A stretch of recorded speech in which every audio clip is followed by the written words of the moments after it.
রমজানের জন্য আজকে দুটো রেসিপি, একই সাথে ডিমের চপ আর বুট।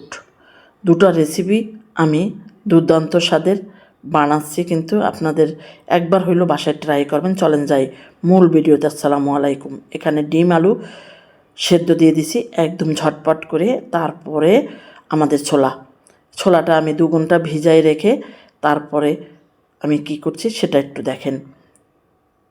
ছোলাটা সেদ্ধ করছি শুধু লবণ দিয়ে, ধুয়ে নিয়ে এসছি।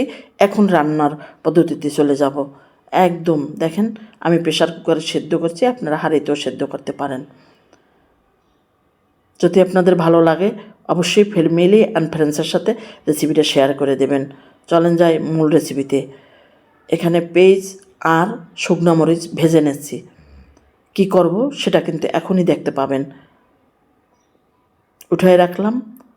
তারপরে আমার ডিম একটু হালকা লবণ দিয়ে ভেজে নিতে আসি। আপনারা না ভাজলেও কিন্তু হয়, কিন্তু আমি এভাবে খেতে পছন্দ করি। আপনারা একদিন হলে এভাবে খেয়ে দেখবেন। এখন মরিচটা একটু মেশ করে নেব আলু ভর্তা করার জন্য। আলুগুলা ছিলে নিয়ে ভালো করে চটকায়ে ভর্তা করে নেব। অসাধারণ এই ভর্তাটার ভিতরে আমি নুডলসের মশলা দিছি, আপনারা চাক মশলা ব্যবহার করতে পারেন। এখন বেরেস্তা আর শুকনো মরিচের গ্রেস্ট এই দুইটা দিয়া, সাথে ধনিয়া পাতা দিয়া সুন্দর করে আমি এই ভর্তাটা কিন্তু করে নিচ্ছি। আপনারা ভর্তাটা রান্না করেও নিতে পারেন, কিন্তু রান্না করার ছাড়া এরকম হাতে বানায় যে ভর্তা চপ বানানো হয় সেটা কিন্তু খেতে কিন্তু অন্যরকম একটা স্বাদ হয়।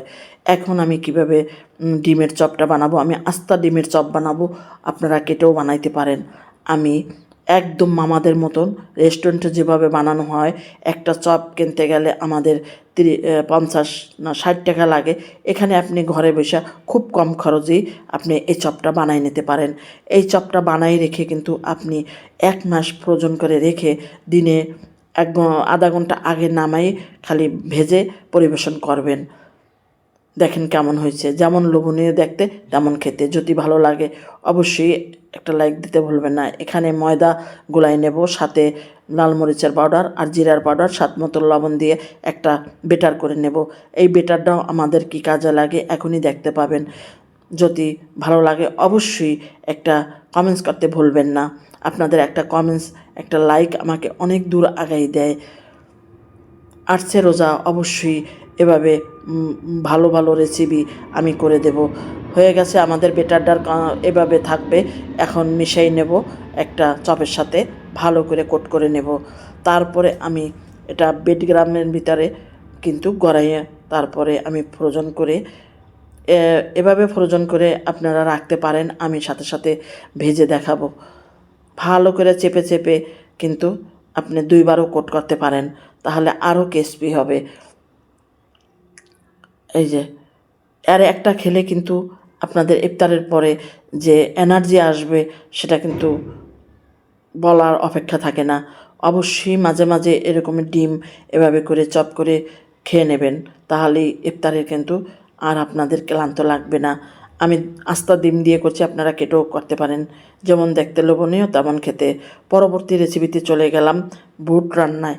বুটটা কিন্তু সাধারণভাবেই রান্না করব, সেটাও কিন্তু দেখতে পাবেন। এখন আমি চপটা একটু ভেজে নিই একই কড়াইতে। চপটা ভেজে নিয়ে চপটা কিন্তু আপনার হালকা আঁচে দেবেন, উপরে থেকে তোলটা দিয়ে দেবেন, তাহলে তোলটা কিন্তু আর নষ্ট হবে না। দেখেন তোলটা কিন্তু একদম ফ্রেশ।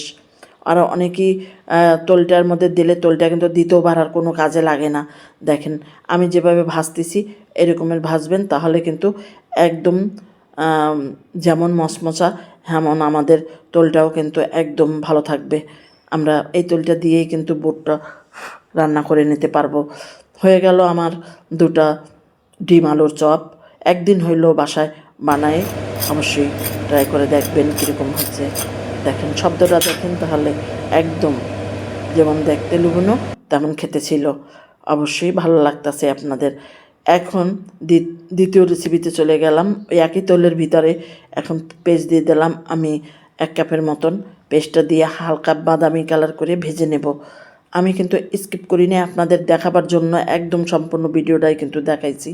পেস্টটা কিছুটা পেঁয়াজ বেরেস্তা হয়েছে, কিছুটা কাঁচা আছে, এভাবেই করে নেবেন।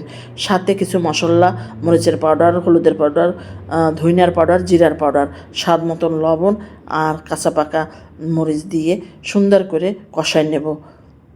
অবশ্যই এরকমের করে বুট বাগার দিয়ে একদিন খান, তাহলে বুঝবেন কীরকম লাগে। এখন কাঁচা সরিষার তেল দিলাম আর রাঁধুনি গরম মশলার পাউডার দিয়ে ভালো করে কষায় নিতে আসি। তারপরে একটু পানি দিয়ে আমি বুটটা কিন্তু রান্না করে নেব। যে মশলাটা দিছি সম্পূর্ণ মশলা বুটের ভিতরে ঢুকে যাবে, তাহলেই খেতে ভালো লাগবে। এখন এক স্লাইস লেবু রস দিয়া তারপরে ধনিয়া পাতা দিয়া আমি পরিবেশন করে দেব। একদম ঝটপট রান্না, অল্প সময়ে কিন্তু আপনারা ইফতারের আগেই কিছুক্ষণের মধ্যেই বানায় নিতে পারেন।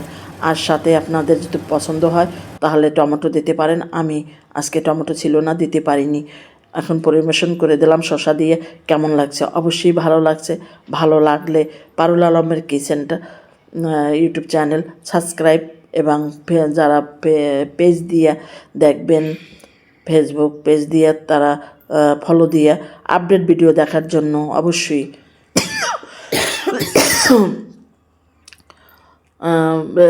আপডেট ভিডিও দেখার জন্য অবশ্যই আপনারা এই কাজটা করবেন, তাহলেই নিত্য নতুন রেসিপি দেখতে পাবেন। অবশ্যই ভালো লাগতেছে। ভালো লাগলে একটা লাইক আর কমেন্টস দিয়ে আমাকে সামনের দিকে এগিয়ে দেবেন। ধন্যবাদ সকল বন্ধুদেরকে এতক্ষণ ধৈর্য দিয়ে ভিডিও দেখার জন্য। আল্লাহ হাফেজ। শুভ কামনা রইল সবার জন্য।